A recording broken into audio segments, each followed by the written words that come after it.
tó lẹ́wà, ìdílé tó níyì, bàbá ni mo fẹ́. Ìdílé tó láyọ̀, ìdílé aláyọ̀, ìdílé tó lógo, Olúwa ni mo fẹ́.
Wristwatch mi tó wà mí ńkọ́. Mary. Ibi mo fi wristwatch mi sí náà. Bóyá mọ́mí ló misplace nígbà tó ń ṣe cleaning náà. Kí ni gbogbo ilé rẹ̀? Nígbà tí mi gbé wristwatch lọ béèrè lọ mọ́mí ẹ̀bí tó fi wristwatch mi sí.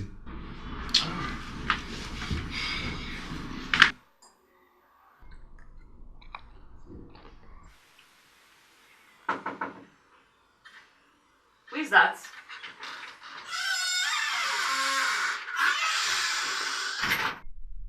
Ṣé kò sí? Mọ́mí, èmi ò tí ì jẹun láàárọ̀ yìí. Tébí bá ń pa ẹ lọ sínú kitchen oúnjẹ ló kùnú pot. Ti dáàdì wa ńkọ́?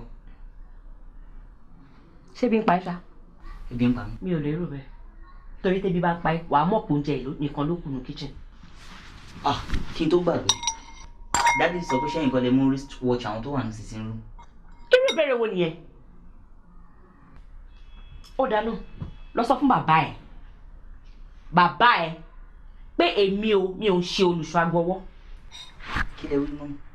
Ṣé kò sí nǹkan mi lára ẹ̀? Ó gbọ́n kan tí mo sọ ni. Bọ́tà jáde fún mi. Ẹ fẹ́ máa gbọ́rọ̀ rùn.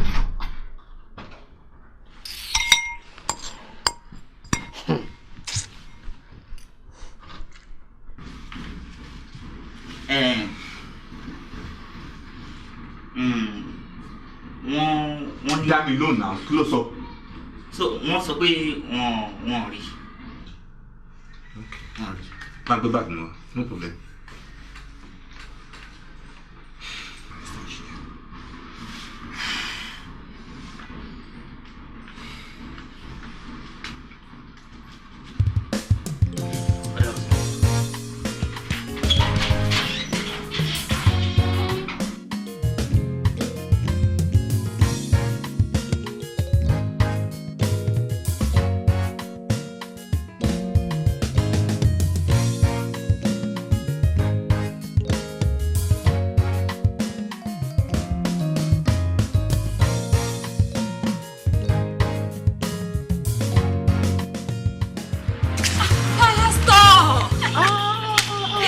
Ẹ kúrọ̀lẹ́ sà.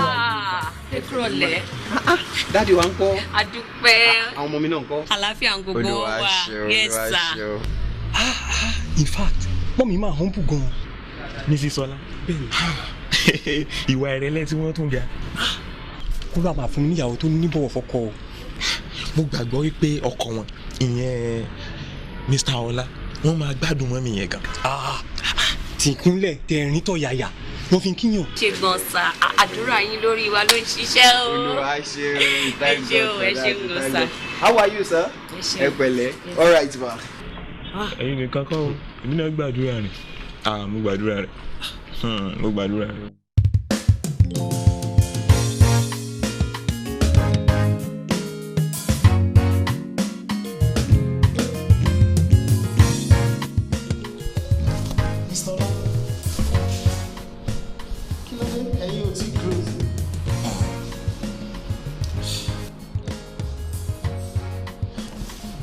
To 6 and today is Friday.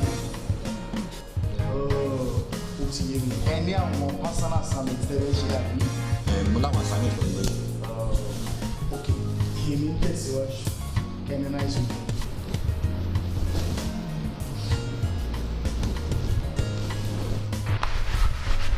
Ọlọ́run mi, mo dúpẹ́ fún oore ọ̀fẹ́ tẹ́ fún mi láti wá ojú yín nínú àdúrà àti àwẹ̀.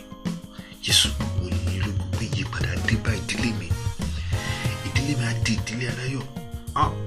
Ṣùgbọ́n Olúwa, mo ń fi gbogbo ẹ̀mí àìbọ̀wọ̀ fọ́kọ, ẹ̀mí agídí, ẹ̀mí àìgbọràn tó ń bá ìyàwó mi jà, àní kí wọ́n gbiná lórúkọ Jésù Kristi. Bàbá, kí wọ́n gbiná, kí wọ́n gbiná, kí wọ́n gbiná.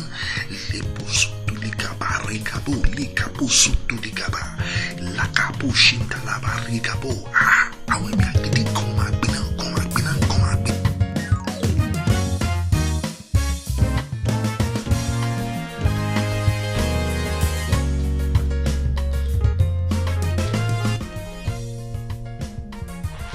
Adé. Ma. Jọ̀ọ́ bá mi wo mi tí mo gbé sórí inú. Okay.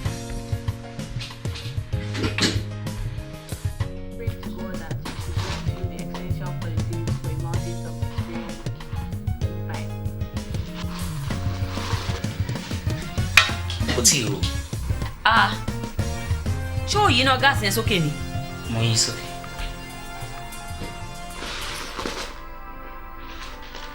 Aago mẹ́jọ mà ló ń lọ lù yìí, a máa jẹun alẹ́. Mọ́mí. Ẹ jọ̀ọ́, mo fẹ́ béèrè kan lọ́wọ́. Mo notice pé láti bí oṣù mẹ́ta nísìn, ẹ̀yin àti dádì ò sọ̀rọ̀.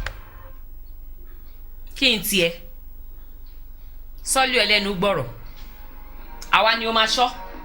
Má kọjú mọ́ nǹkan tó ń kọjú mọ́ ẹ bẹ́ẹ̀ yẹn.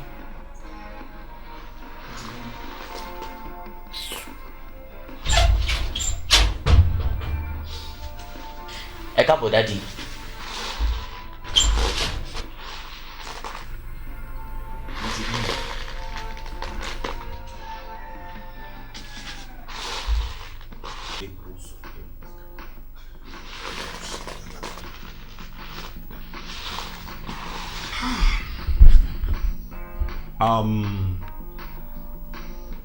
Adé, ǹjẹ́ ní tí mo wà tí mo lè jẹ? Mọ́mí ṣe ń dáná ni. Má bọ̀dà. Bá mi gẹ̀ẹ́tì fún mi ní gàrí. Then bá ń bu gàrí àtẹ̀pà. Mo fẹ́ break fast. Gàrí àti ẹ̀pà lè wá fẹ́ fi break. Go down below, my friend.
Adé.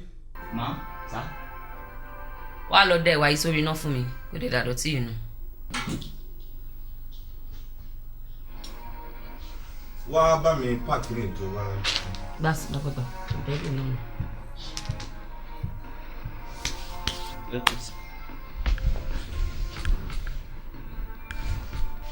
Jẹ́ tètè kó jẹ́ ká pray o, ṣùgbọ́n.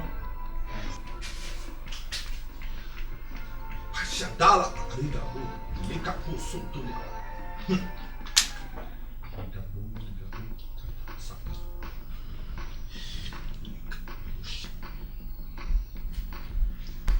Ẹ jẹ́ ká gbàdúrà. Ọlọ́run alágbára. A dúpẹ́ fún ààbò àti ìpamọ́ yín. Ọba tó ń gbàdúrà wa gbàdúrà wa. Àmín Jésù. A yìn lógo fún tí Ọlọ́run ràn wá lọ́wọ́ láti ṣe lọ́jọ́ ìní. Ọlọ́run alààyè, ẹ gbọpẹ́ wa. Àmín. Ní tẹ̀síwájú àdúrà wa Olúwa. Ìtẹ̀síwájú là ń fẹ́ nínú ìdílé tó bá wá rí bẹ́ẹ̀. Gbogbo ẹ̀mí àìgbọ́rọ̀ sọ́kọ, ẹ̀mí tó ń ṣagídí sí ọkọ, ẹ̀mí àbọ̀ fọ́kọ, mo gbàdúrà kí wọ́n máa gbiná lórúkọ Jésù. Àmín Jésù. Àmín Jésù. Olúwa, àwọn ẹ̀mí tó ń ṣàdúrà jẹ, ẹ̀mí tó ń fi ebi pa ọkọ lẹ́mìí àti ní ara, kí wọ́n máa parẹ́ lórúkọ Jésù. Àmín Jésù. Ọ̀rọ̀ yín ló sọ, ọ̀rọ̀ yín ló sọ, ọ̀rọ̀ yín ló sọ o, ọ̀rọ̀ yín ló sọ o, wípé ẹ̀yin aya ẹ máa tẹríba fún ọkọ. Kò rí bẹ́ẹ̀ nù ìdílé, kò rí bẹ́ẹ̀ Olúwa, a sì fẹ́ kó rí bẹ́ẹ̀. A fẹ́ kí aya kó máa tẹríba fún ọkọ. Tó bá jẹ́ bẹ́ẹ̀ Jésù, ẹ jẹ́ kó rí bẹ́ẹ̀ lórúkọ Jésù, kó sì ṣe bẹ́ẹ̀ lórúkọ Jésù. Lórúkọ Jésù Kristi ni a gbàdúrà. Ǹjẹ́ kí oore ọ̀fẹ́ Jésù Kristi Olúwa wa. Ní ìtẹ̀síwájú, Olúwa ọ̀rọ̀ yín máa sọ fún wa pé ẹ̀yin ọkọ ẹ máa fẹ́ràn aya yín. Àmọ́ nínú ìdílé yìí kò máa rí bẹ́ẹ̀. Olúwa o, ìfẹ́ pípé, ìfẹ́ òtítọ́, ìfẹ́ tó yanrantí, Olúwa gbé wọ̀ wá nínú ìdílé yìí. Àmín. Kábíyèsí o, lóòótọ́ lobìnrin ní agídí, àmọ́ agídí ọkùnrin ti pọ̀ jù, ó lékenkà. Ó yá o, gbogbo ẹ̀yin agídí burúkú, agídí òṣì, agídí tí ò lórí tí ò lẹ́sẹ̀, Olúwa ẹ jẹ́ kó máa gbiná sọnù. O lè ṣàmì ni. Àmín Jésù.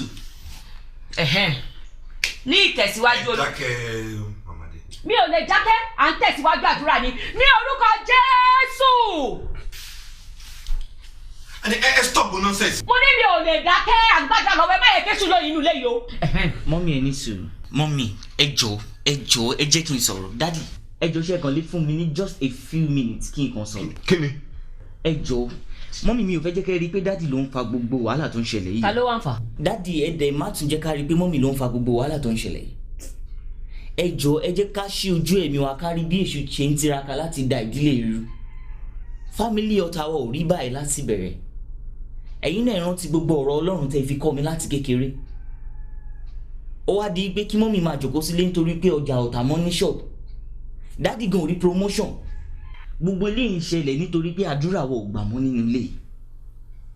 Ẹ jọ̀ọ́ ẹ padà sí ìfẹ́ àkọ́kọ́ yẹn, ẹ jọ̀ọ́ dádì mọ́. Ẹ jọ̀ọ́ ẹ torí Ọlọ́run.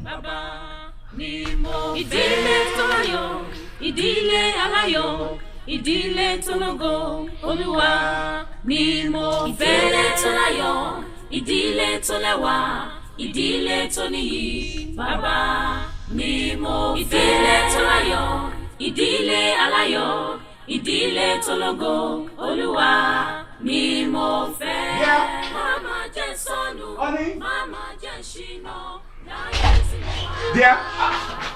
Díẹ̀ yín ò tí ì dé láti ṣọ́ ọ̀gá ẹ káàbọ̀. Kí ló sọ? Wọn ò tí ì dé láti ṣọ́. Wọ́n ti dé. Bẹ́ẹ̀. Kí ló dé? Ilẹ̀ tí wọ́n máa ṣú náà. Ó ṣù. Ẹ kúlé o.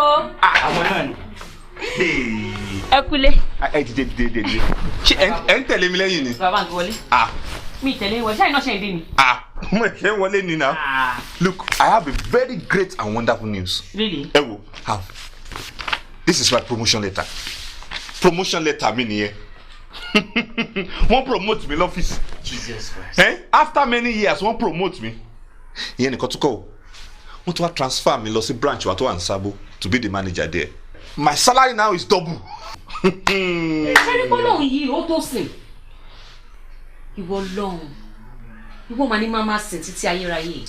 My dear, ṣé mo pè mí náà ní testimony? fún mi gbọ́ kí ló ṣẹlẹ̀. nǹkan bí aago mẹ́ta mo ń try láti tètè pack up so that màá lè lọ church. Okay. ìyá ìbàdí ló bá ní madam abeg you get semo 200 bags. 200? 200 bags. n bá wò pé wọ́n ní I no wan small ones so na the big ones. mo ní wait 200 bags. pábánbárì ẹ̀ nǹkan tó jọ mí lójú jù bóyá ká owó bóyá kó lé mi lọ́wọ́ nìyẹn. cash and carry. bẹ́ẹ̀ ni sà kò ṣẹlẹ̀ sí mi rí láti ọjọ́ tí mo ti ń tajà. 200 bags kíyàn dẹ́ ìsanwó kò ń ṣàwọn onígbèsè o ẹsẹ̀kẹsẹ̀ ló kówó fún mi. Thank God. I will forever praise you. Thank you, Father. Daddy.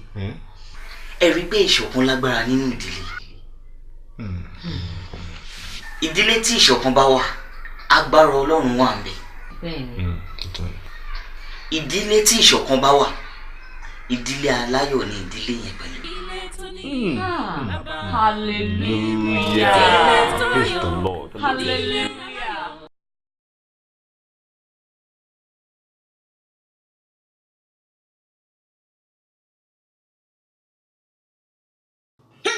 Jesus Christ. Look, it is now so obvious. Wait, Mama no be alone. Go quiet that late, Mama. Mo ti máa ń sọ fún yín kẹ́ má máa dárúkọ ìyá mi mọ́. Mi ò fi mọ́ mi ṣeré àtọ́. Next time tẹ́ bá tó bá mi jó rú ẹ̀wò, mi ò ní hesitate láti làrógùn mọ́ yín lórí. Yé, ìwọ obìnrin. Ẹ ní lọ bí kankan lẹ́yìn tí ẹ bá fún mi lówó tí mo sọ. Madam, please, I'm sorry. Mind your own business. This is our own family issue. My dear, ẹ jẹ́ ká lọ. Ìwọ ló fẹ́ náà mi àbí? Na mi wo kí máa rí ẹ. You are very stupid. Èmi mo stupid. Na mi wo kí máa rí ẹ. Ẹ má jà mọ́. Ẹ má jà mọ́. Ẹ má jà mọ́. Ẹ má jà mọ́. Ẹ má jà mọ́. Ẹ má jà mọ́.